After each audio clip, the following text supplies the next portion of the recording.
I'm Olivia. I am a wildlife and travel photographer. My goal is to inspire people to give a shit.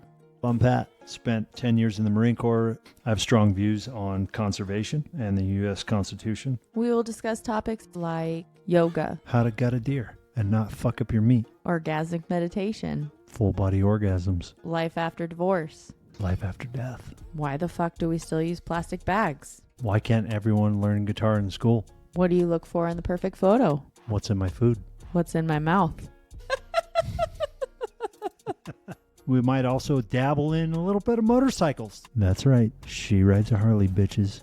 While our upbringings drastically differed, Our ability to communicate and be open-minded has allowed us to strengthen our relationship. So this podcast is here for you to broaden your horizons, possibly change your perspective on a topic. So we hope you enjoy listening to the Hunter and Hippie.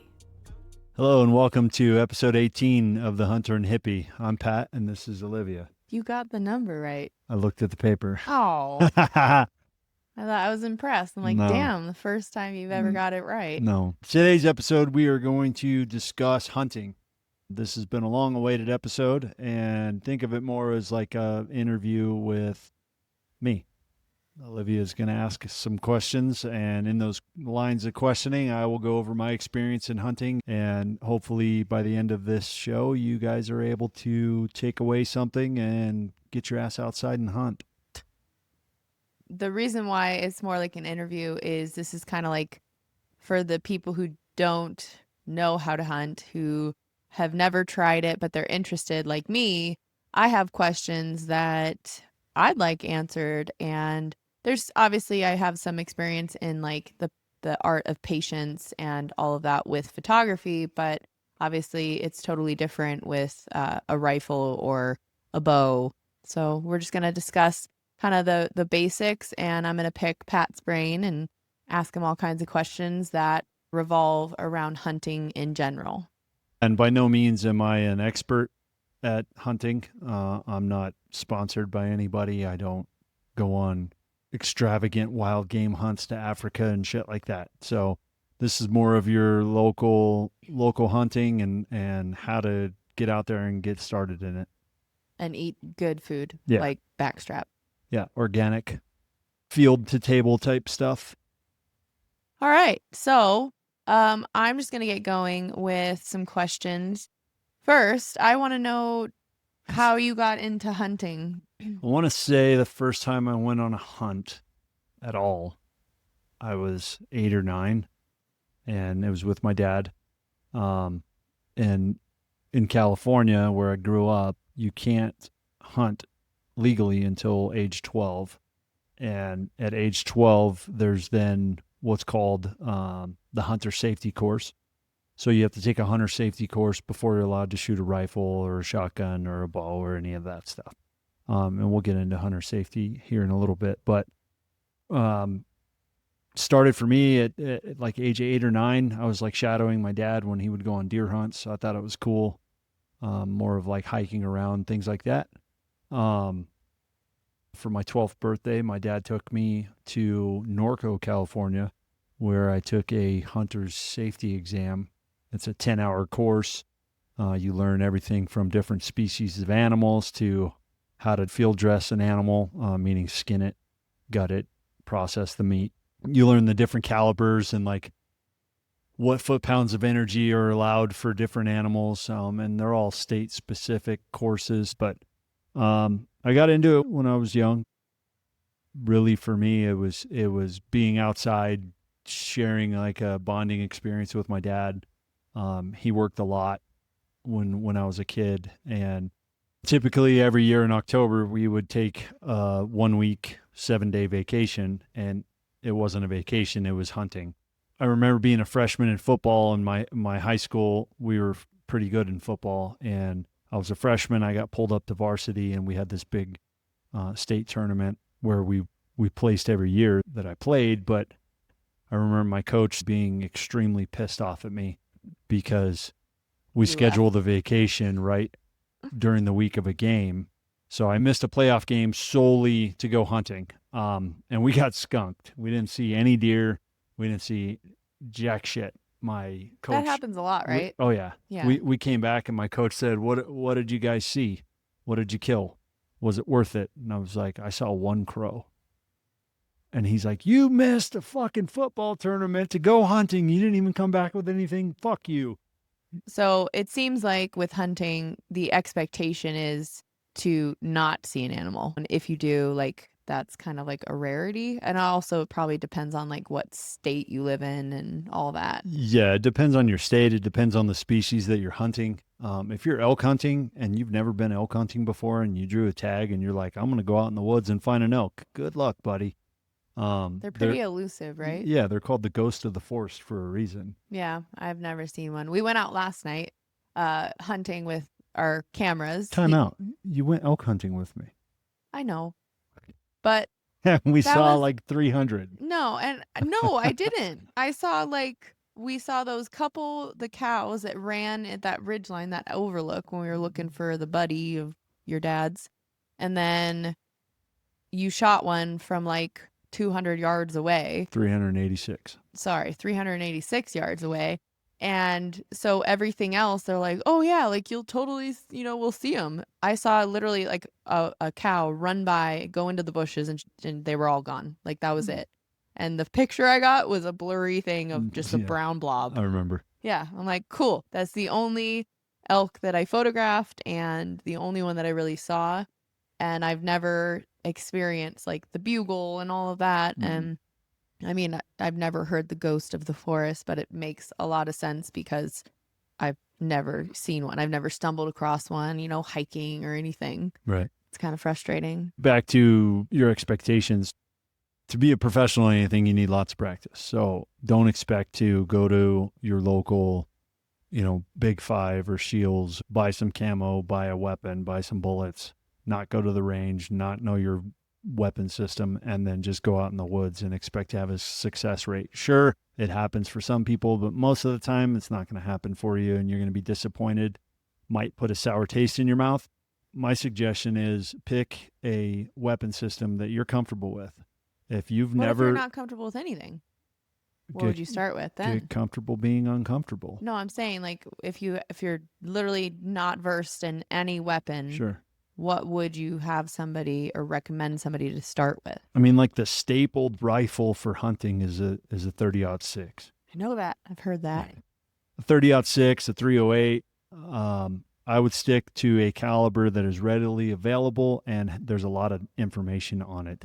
There's a lot of sexy rounds out there like the 6.5 Creedmoor, the 7 PRC, and they're Ferraris. You're sitting on a Ford Pinto budget and you're shopping Ferraris. It doesn't make any sense. If you don't know at least the minimum bullet drop ballistics, then you're going to be in a world of shit when your target moves from 100 yards, which is what typical ranges are at.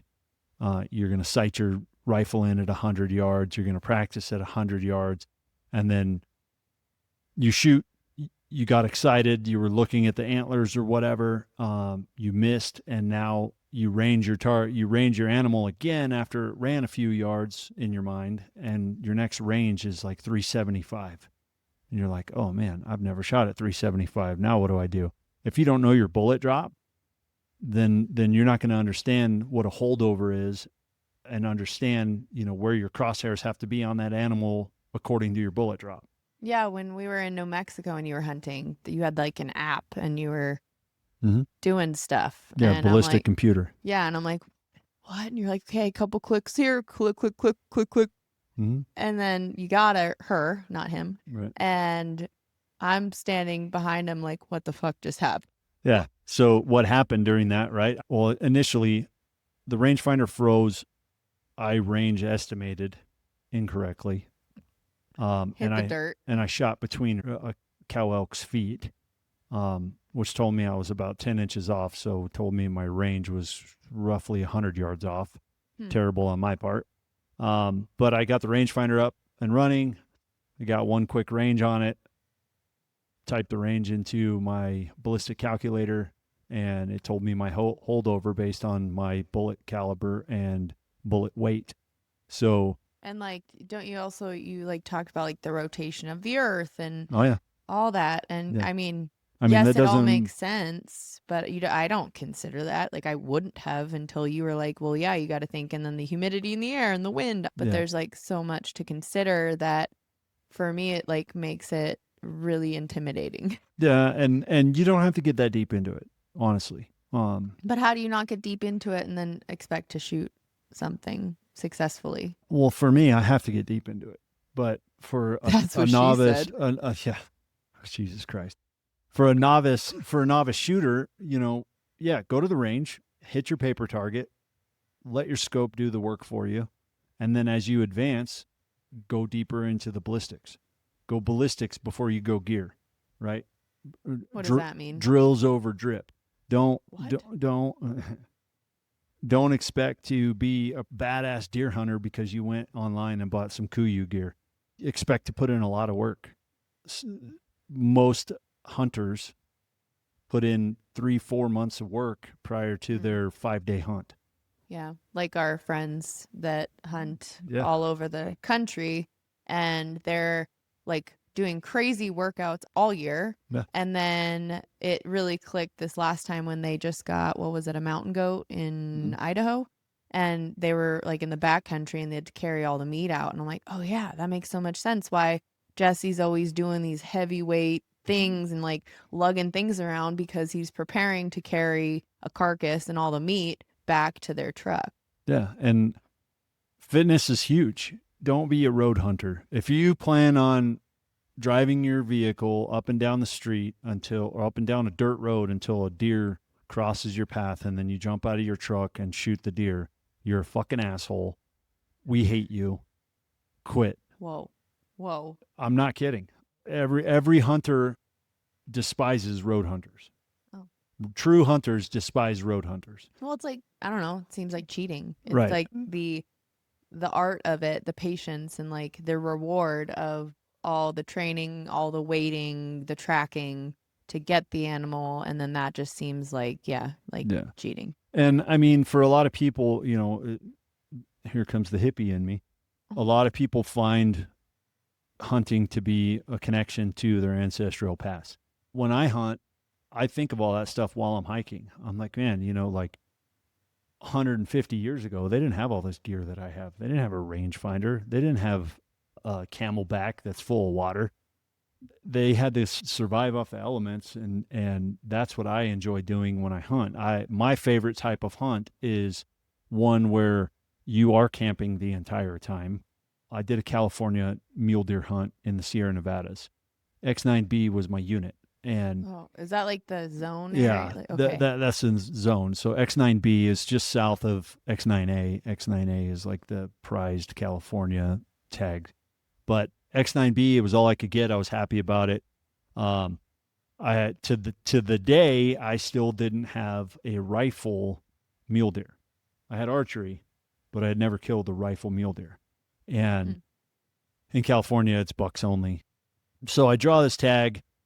I scouted an area on the map. Anybody who knows hunting for scouting, you look for burn areas like fresh fire because the regrowth that comes through the ground, that's like filet mignon for the animals. They love it. Yeah. Well, I found this burn area on a map, and then I went a week prior to my hunt in the area and just hiked around and looked for a campsite. So fast forward to the hunt. I drive my truck about 3 hours from my house. I hiked 7 or 8 miles, set up camp. The next morning, hiked another 2 or 3 miles to find this bowl. So there was this bowl underneath me, and I'm standing at the top of this ridgeline, and I'm looking down at this burn area, and I see this nice big buck, and I shoot, successful at hitting it, killing it, and then the work begins. Then I had to go down this bowl, right? I descale this mountain. Descend. Yeah. Start again. I descend this mountain to the bottom of this bowl where I shot this buck, and I then have to go back with this buck, all my gear, to the campsite, pack up my campsite, and then go back to my truck. So round trip, it was like 15 miles. One trip or multiple? One. Really? Yeah, I did it one. Why? Young and stupid. So to me, describe the process. You said you had to obviously you shoot it, then you like the work begins. What kind of work? Because I'm thinking for me or anybody who has a slight interest, in getting started, what to expect if you actually are successful. You've been practicing at the range, and then you go out and you hit an animal, it falls, and then what? Okay. So you approach the animal, you ensure that it's dead. Most of the time it's dead. Do you give thanks or say anything to the animal? Yeah, of course. I have a conversation with myself and then I thank the deer or the elk, whatever it is. I show my appreciation to it. And then I bust out the knives. And the body cavity of an animal is holding blood. The longer the blood sits in the body cavity, the faster the meat is going to spoil. Okay. Right? So what? some people don't give a shit about that, and they're assholes too. And Why? Because they want the antlers, they want the yeah. rack, they want the mount on their wall. You can't eat antlers. I'm not a huge antler hunter. I'm in it for the meat. So while the body's nice and limber still and it hasn't hit rigor mortis yet, I find the sternum and then I cut down to the testicles and make one single incision. Really sharp knife. Yeah, very sharp knife. The sharper the knife, the easier the work's going to be for you. Just be careful if you're in the backwoods, because if you slip the knife and cut yourself, you are going to be in a fucking world of hurt. Always have a first aid kit. Yeah, I carry a suture kit with me. Even if it's a dirty stitch and I can stop the bleeding, at least the bleeding stopped and I can get to a hospital and they can clean it out. It'll hurt like hell, but I'm the dumbass that stabbed myself. So I make an incision from the sternum down to the testicles. Then you peel the skin back. You cut the fat layer that is surrounding the body cavity. The stomach itself has its own sac, and everything, your intestines and all that are sitting right there. But you basically peel the fur away from the inner sac and you're trimming the fat or the fat lining off. And then you can reach your hands in, pull the stomach out. And then there's a diaphragm. Inside the diaphragm is where all the internal organs are. You want to get all of that out. A lot of people bypass the internal organs and they leave them on the ground. Try it, see if you like it. But you can eat the pancreas, you can eat the lungs, you can eat the heart, you can eat the liver. So retain those and try it. If you want. That's what I'm saying. Retain them and try it. No. You don't know until you eat it. You have no idea what it tastes like until you eat it. I don't like pancreas. It tastes like shit. I know that organs are very rich in nutrients. He was telling me that when you make your first kill, you have to, it's like tradition to get like a smear of blood across your face. And then, and you can also take a bite of the heart. Yeah. He's like, it's really good. I'm like, ew, like warm, freshly killed animal. I'm just like thinking I would probably take a bite. Like I would try it and then throw up. I bet you wouldn't. You'd take a bite and go, holy shit, this is I'd good. faint. So anyway, you cut the diaphragm, you get the internal organs out, and then there's just a giant pool of blood in the body cavity. So find a way to elevate the upper half so that it'll drain out the bottom of the incision you made. And then there's different ways to do it. You can leave the guts in the body cavity and then trim all the meat off around it. Basically, you start at the back strap, you start at the neck, make an incision around the neck, and then an incision down the spine to basically the butthole. And then you're going to peel the fat away from the skin and away from the meat, and then you're going to cut your meat out on the carcass in place. Okay, wait. And then put them in bags. This sounds to me like not only do you need to practice shooting, you should probably look at like a chart or whatever of the structure of an animal. Like, what do you cut? Because if I went there, I'd be like, well, shit, now it's dead. Right. Okay. I know the back strap, it's because it's on the back. But like, Jesus. But everything else, I'd be like, how do you cut this? Like, should I just bring the whole leg with me and then just like figure it out? Like, you can do that. The best way to ensure that your meat's not going to go bad is get the blood out of the body cavity. There's no right or wrong way to do it. There's 1,000 different ways to skin an animal. The saying, there's 100 different ways to skin a cat, right? You've heard that your whole life. This is just the way I do it. I don't know. I'm thinking about when that cow elk went down. Then you just start doing all that. And I'm like, she was just alive, and Right. she's steaming because, you know, it was freezing out and that's still warm. And Right. Well, think about it. If you put, I'm pointing at the kitchen. If you take meat out of the freezer and you put it in hot water, it starts to cook the meat. So the blood being in the body cavity is cooking the meat. So get the blood out so it stops cooking the meat. Ew. Okay. And then if you do it the way I do, you're going to gut the animal first. Once you get all the guts out and you get the body cavity cleaned out, I always bring an extra water bottle with me, like a Nalgene bottle. Yes, it's plastic, I but was just thinking. but Whoa. I use the water to rinse the body cavity. I rinse the body cavity out to cool the body down. And then basically at the elbow joints of all four legs, you're gonna cut the elbow joint, cut the hoofs off, and then you're going to load the animal into a vehicle or take it back to camp. If you're gonna quarter out the animal, it's called, right? You section it off into 4 quarters. And then most people that take 4 trips are taking a quarter at a time. So then what's quartering it out? Is it literally like the back legs are 2? Mm-hmm. And then the front legs, like the shoulders, are 2 more? So that's it? Mm-hmm. And then the head. But where's the back strap's along the spine, isn't it? Yeah. So if you're going to quarter the animal or you're going to process the animal in place, back straps are usually the first thing that come out. Huh. So if you're going to, because they're like the tastiest. If you're planning on doing this, then you need to bring some type of waterproof bag with you. I have these, they're called seal packs, SEALPAK. And they're basically airtight bags that you can roll. Yeah. Like you load I've things seen in that. it and then you roll it and then it vacuums the air out of it. I use that for meat. You know that picture of our buddy that was in Wyoming just last week and he was holding the elk backstrap in both hands? No. Okay, I'll show you the picture. He's holding the elk backstrap in both hands, taking a picture because they were huge. But then those are going to go into a bag, right? And then he cut the animal in half at that point at the rib cage. Cuts it in half. Cuts in half at the rib cage. In between the rib cage ending and the hips beginning. Yeah.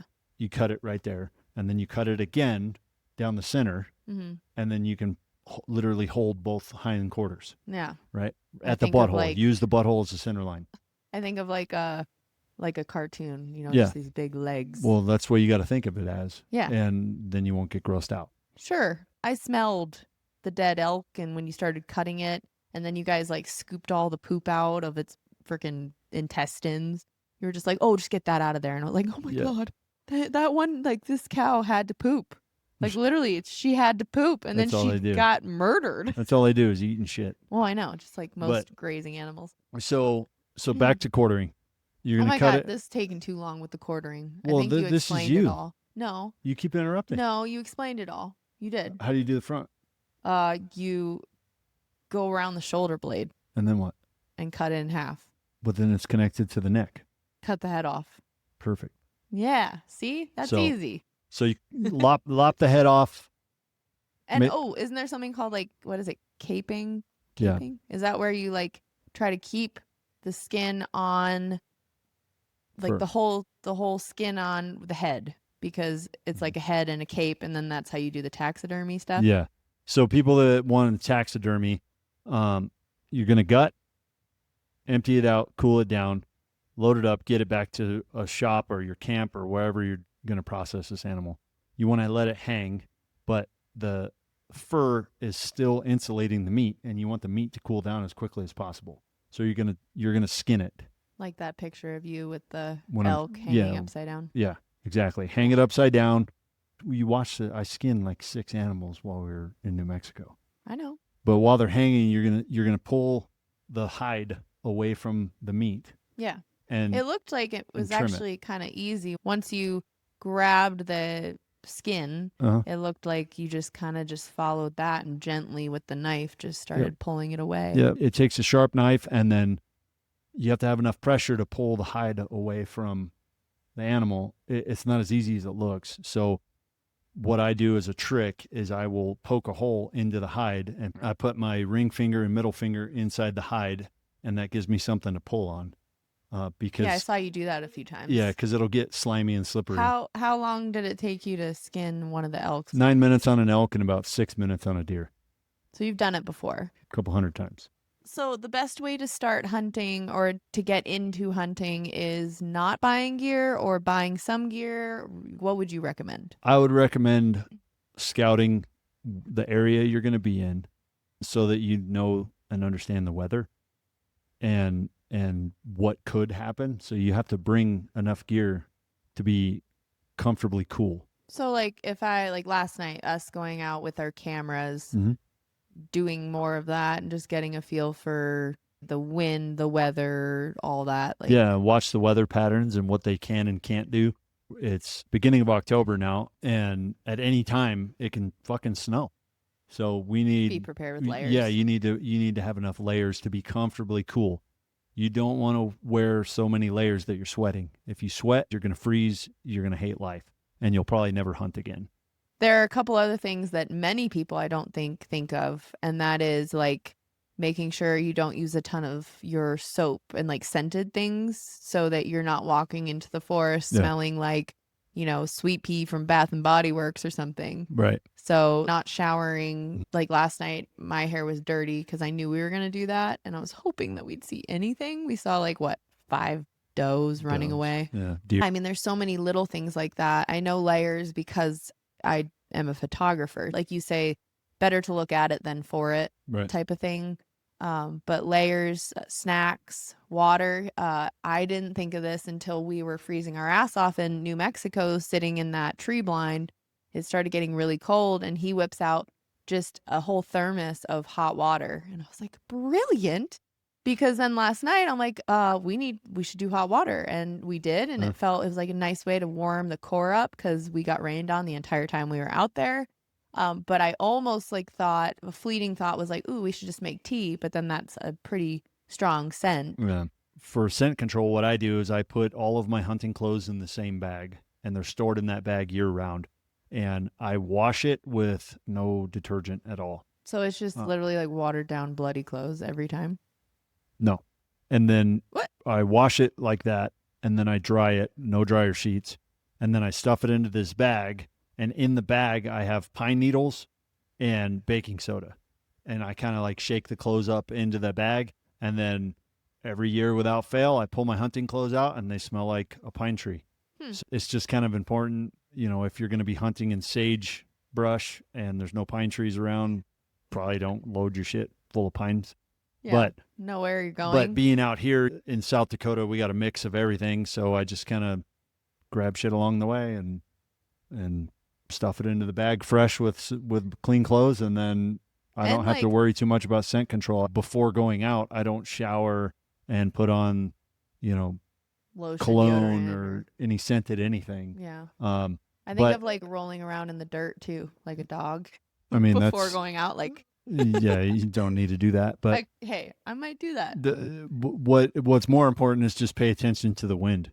If you are upwind of the animal, then you're not going to get busted.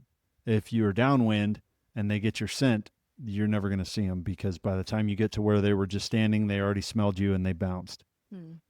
I have shown an interest in like archery just because it seems cool. And it seems more like you're connected with the earth, and it's obviously, to me, it seems harder. Is that an accurate statement? Because you have to probably get closer. Yeah. And I would say the hunt itself would be very similar. However, your success rate goes down from like an 80% success rate to about a 20. For me, I've been hunting archery since I was 18, and I'm comfortable at 85 yards. Is that far? That's pretty far. What is the average range for archery? Like 30 yards. How do you get that close to something? You just wait and wait, like, or tree stand, or what? So there's two ways to hunt. You can spot and stalk, meaning I just saw them on that ridge line. I'm going to either cut them off, or I'm going to follow and hope that they slow down.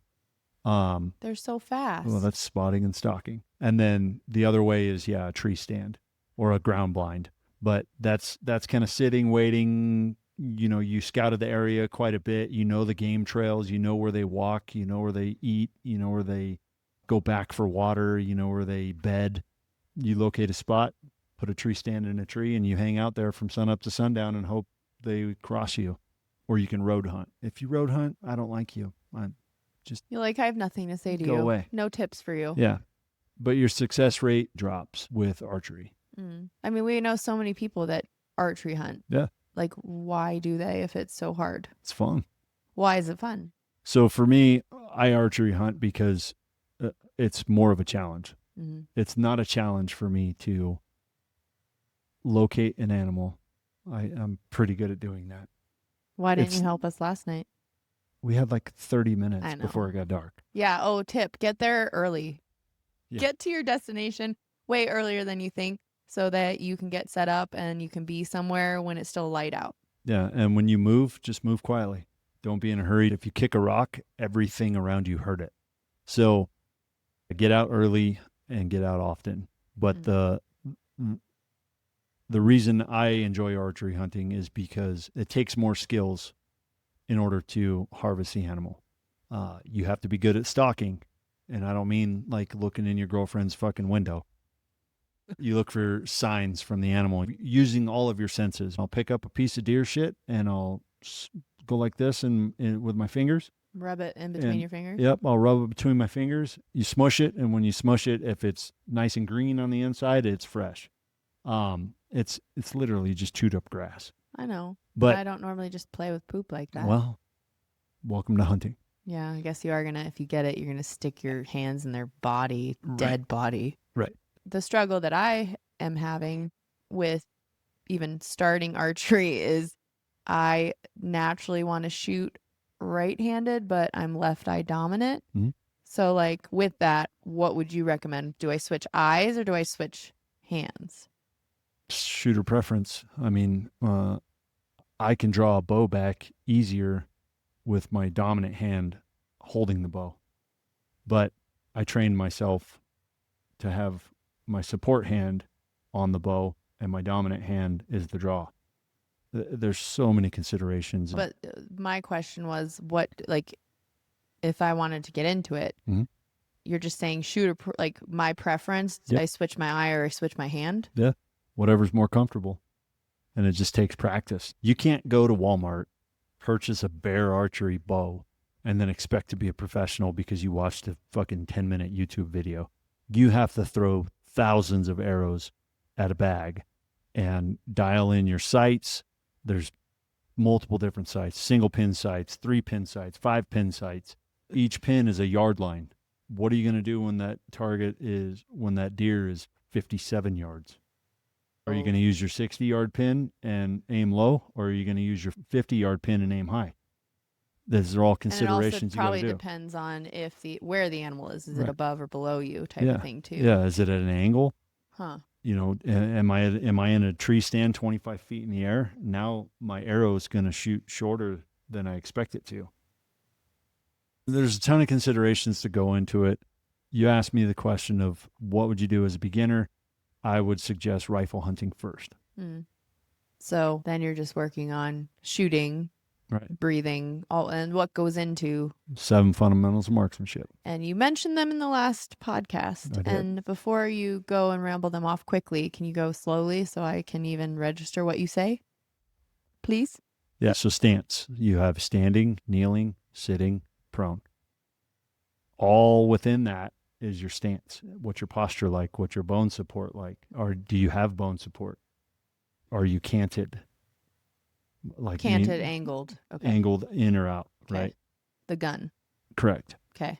At 100 yards, it's not going to make a big deal. 200 yards, not going to do anything. 300 yards, it's going to start to give bullet drift. So if you're canted towards your body, if you're a right-handed shooter and your rifle is canted towards your body, as you get 300, 400, 500 yards, your bullet's going to drift to the right, which is why they sell bubble levels on scopes, because you want to be level when you pull the trigger. Okay. So stance, grip,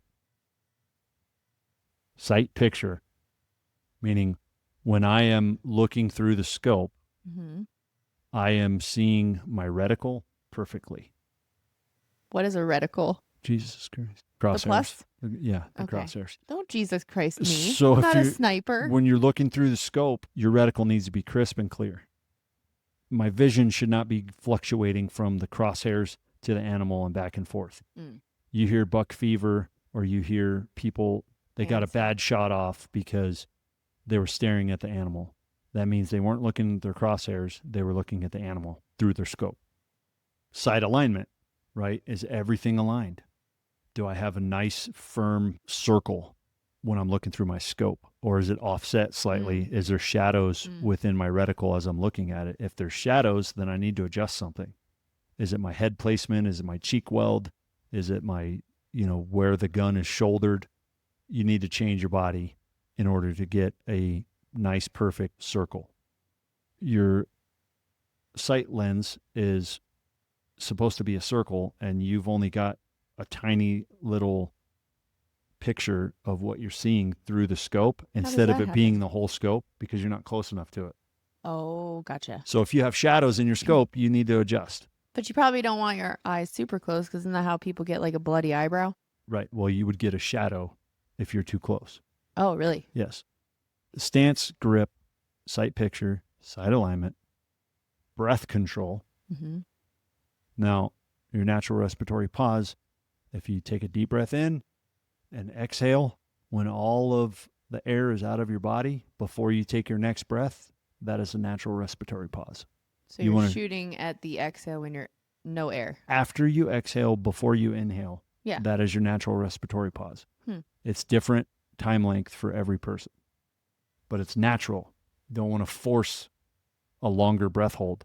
If you force a longer breath hold, you will see your heartbeat in the scope.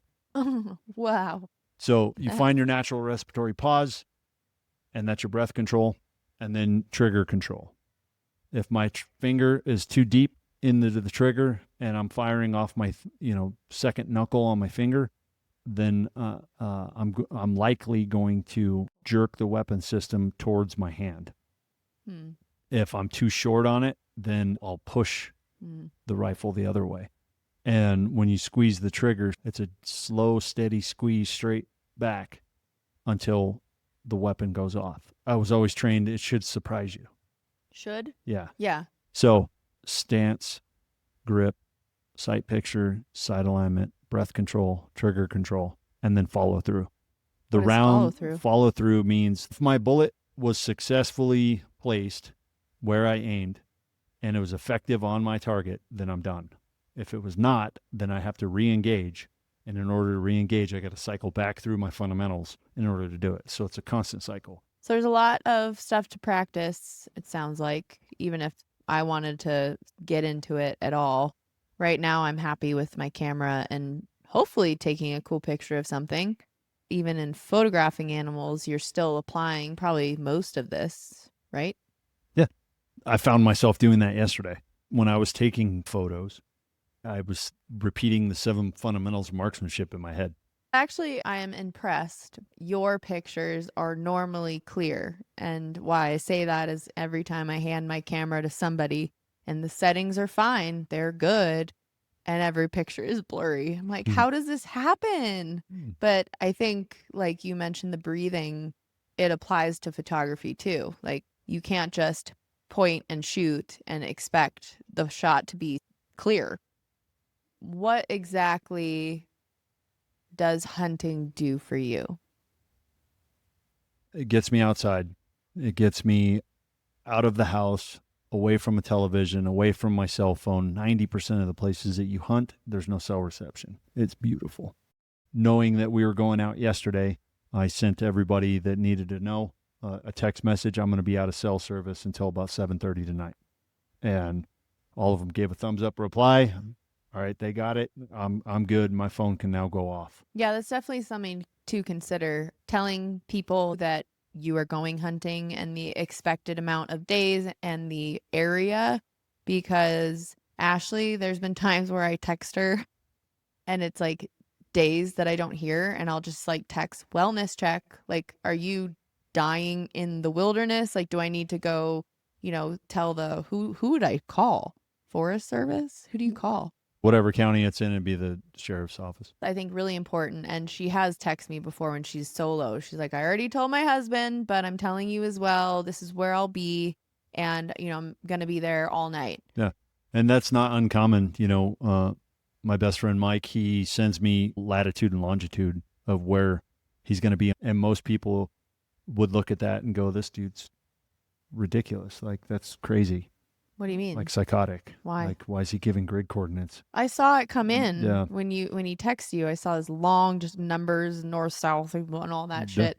And I knew what it was. I'm like, oh, well, that's probably where he is. So what I do with that information, I'll take those latitude, longitude, plug it into a map, and then I drop a pin at that location, and I just put Mike's location. And if nobody's heard from him in 2 days, then I know to where go to start looking. To start there. Yeah. And then you're tracking a human. Yeah. So hunting for me, it gets me outside. It unplugs me and connects me with nature.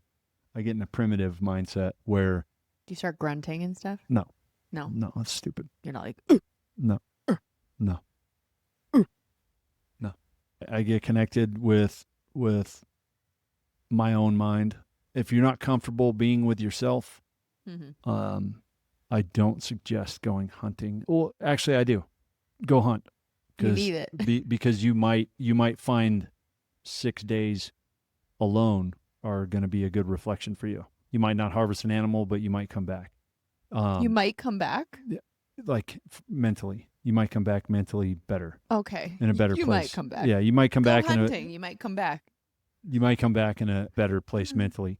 But like all of my friends growing up that hunted, my dad, everyone always said it's not about the kill, it's about the experience. And I didn't really understand what that meant until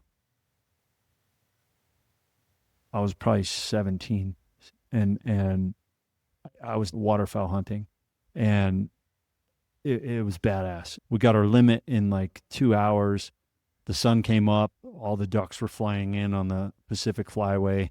We were just sitting in this perfect location. They started locking up on the decoys, starting to land, and my cousin, my dad, and I, we got our limit in like 2 hours. It was fucking awesome. It was a great time. But the rest of the time we were there, you're not legally allowed to shoot any more ducks. We didn't pack up and go back. We just stayed where we were and just hung out and like bullshitted. No, we were standing in water in waders.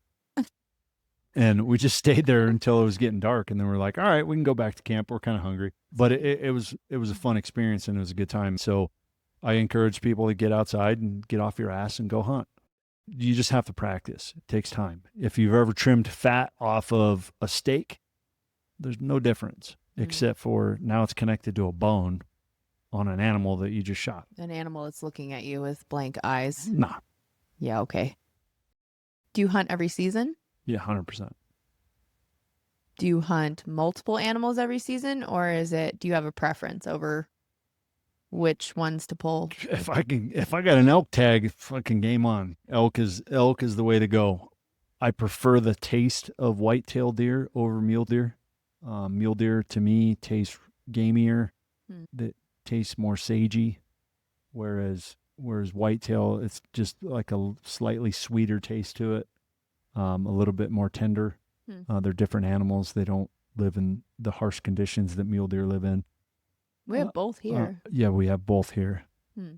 I've heard axis deer is the best, but what is that? I've never had it. It's like swamp deer. What? Like southern Florida. Yeah. Down probably sweeter. Down south of Louisiana. I don't know. Joe Rogan talks about it and swears axis deer is better than elk. But for me, elk is my cream of the crop. You get the most bang for your buck. And in my opinion, elk tastes better than beef. Yeah, I didn't realize how good backstrap would be until it was gone. You got that backstrap fever. And I was like, wait, you what? wanted that shit every night. Oh, so good. I'm like, what do you want for dinner? You're like, backstrap anything. It's just so lean and tasty. And then you told me, like, you're like, you know what it is? It's like right by the spine. I'm like, that's gross, but it's really tasty, so I don't care. Yeah, and probably my second favorite would be the loins. So on the inside of the body cavity on the bottom part of the back strap, there's like these. Oh yeah, you showed me those with Yeah. your headlamp when Yeah. you're like looking there and it's like a puddle of blood. Those are the loins, and I cut the loins out and I chop them up and make tacos. Yeah, I mean, when you're processing the animal, it's got a smell to it. You get used to it. I've seen some really bad shots on animals. I was helping that outfitting company for years, and I've seen some really bad shots on animals. Shot placement is everything. If you hit the vital organs, the animal's going to die without suffering. If you shoot it in the stomach, you have now introduced a foreign object into its body that it feels. It's going to try and run away. The cortisol is going to increase. The testosterone is going to increase. All of that's going to pump through the blood and get into the meat. Not to mention, you just shot the stomach, so all the stomach vials and all that stuff are now process, ripped open inside the body cavity where the meat is. So if you gut shot a deer, follow up with a shot that's going to kill the animal. And that's why I talk about follow through. Was my shot effective? If I hit the animal in the stomach, it's not effective. I need to shoot another round. Quickly. Will it die? Yes. When will it die? When you went 2 years ago or whenever, and you were tracking for somebody else at your dad's, like you were tracking the blood. You're like, motherfucker, like didn't have a good shot. Like you were cussing this guy, but you're trying to help him, trying to get the animal, because then you like waste an animal if you can't find it. And I'm sure that happens a lot too, huh? Yeah. And I mean, it comes down to ethics. If you have a tag and you shoot an animal and you wound the animal, it's your obligation to find that animal. You have to give every effort possible to find that animal. And if you don't, you're done. You filled your tag on an animal you couldn't retrieve. Well, how do you, so say if you're an asshole type person and you have a shitty shot, the animal runs off, you can't find it. And what if they just shoot another one and they tag out on that one? Like, can people find out that you shot the other one? Obviously, probably through a bullet, but like, are they going to do that? If somebody sees it occur, hopefully they're calling and contacting a game warden or a conservation officer, depending on what state it is. But call Game Fish and Parks or Fish and Game, depending on the state, and let them know, and they'll go out in that area if they're not already there. And most of the time, what happens is people that do that, they get caught. Karma will come back around, and you know, if you're just constantly wounding animals and you're not putting in the effort to go find and locate that animal, then that's on you, and you should probably reconsider your means of getting meat. Go start buying your meat at Walmart. Find another hobby. Well, like, what about that turkey that we saw forever in our neighborhood? Yeah, she's talking about, we had a turkey in our neighborhood. It was a big tom turkey that had a arrow sticking through its body. And I mean, there's no way that I could catch the turkey. So we just kind of watched the turkey run off, and into the woods it went. And I was like, well, he'll die. And then 2-3 days later, I see it again. 5 days later, I see it again. And I'm like, this thing's fucking resilient. Zombie turkey. But your shot placement on a vital organ is very important. And it comes down to hunter safety. Go to a hunter safety course. It's a 10-hour course. It takes one day. You know nothing in the beginning of it. You know enough to go hunt at the end of it. You take a test, and they give you a card, and it's good for life. But if you just blindly go into it and you've never taken hunter safety, there's a lot of things that you're going to fuck up that put a bad name on hunters. So would you recommend me doing a hunter safety course? 100%. Or, yeah? Yeah. Okay. 100%. And I would even encourage that we put you through an archery course. It's like archery marksmanship skills course. Even though I've hunted archery since I was 18 and I've killed multiple animals with a bow, I am pretty novice when it comes to bow hunting. If you're just picking up hunting, in order to enjoy hunting, rifle hunt first. Once you've rifle hunted a few hunts and you understand what hunting is versus shooting and killing, and you understand that there's back end legwork that needs to be done in order to accomplish your goal, then maybe transition into bow hunting. Yeah, there's so much, like, that I never thought of. Our friends, they're huge hunters. And it wasn't until a few years ago that she's like, oh yeah, like I'm going to go scout, and all the money they have in all the game cameras and how like that's in like the summer and setting those up and then going and getting the card and redoing the batteries. Like it's not just, oh, we went out and we shot an animal. Like this took like the whole year to get an animal, all the stuff behind the scenes. So like he said, you know, it's not something that you should just go to Shields and like buy gear and think you're going to be like suddenly a hunter the following season. Like it's probably going to take a few years of just getting familiar with the gun and then scouting the area and getting familiar with the land that you want to hunt on. Yeah. There's so much before even touching a weapon that I need to get familiar with and more comfortable with. And the perk of that is I can bring my camera. Yeah. And so I can still do something I love, but also get, you know, more well-versed in kind of the mindset of hunting. So we hope that what we've covered is useful, especially if you're just have this slight interest. You saw maybe the name of our podcast and you're like, oh, hunting stuff. Like maybe they'll talk about hunting stuff. This is sadly the first episode that we really talked about hunting. So we will have our friends on because they just came back from Idaho and they said they have a crazy story to tell us. They said it was probably one of the hardest hunts that they've ever been on, and they do some gnarly shit. I also want to thank everyone. Our last episode, episode 17, I received many text messages from people, like more than any other episode, about like, thank you, I really needed that. Thank you so much for texting me that. But maybe the next step is you could like say that same thing on the episode in YouTube or Spotify and let other people know that you enjoyed it and what you got out of it, because that helps us grow and reach more people. Yeah, and if you want to stay anonymous, just do a ghost account. We don't care.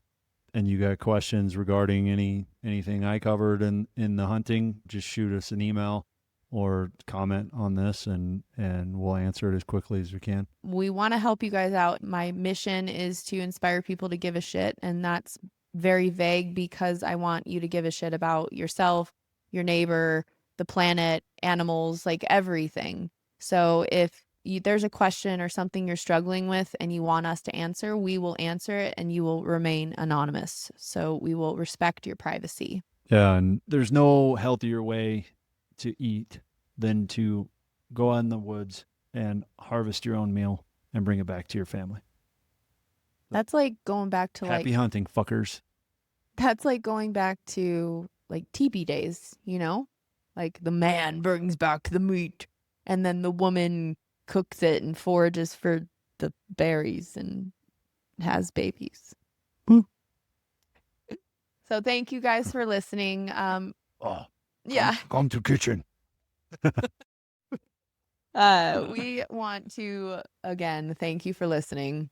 Yeah. And thank you for getting us to, hold on, 3,000 times our stuff has been played, and hopefully it has inspired you to do something differently. You know, the only way for your life to shift into something better is you have to try something new and you have to create new habits. So we hope that our content is like a stepping stone to help you get there and be the best version of yourself so you can show up for everyone in a better way. So thank you guys. And if you have any questions, let us know. Other than that, namaste.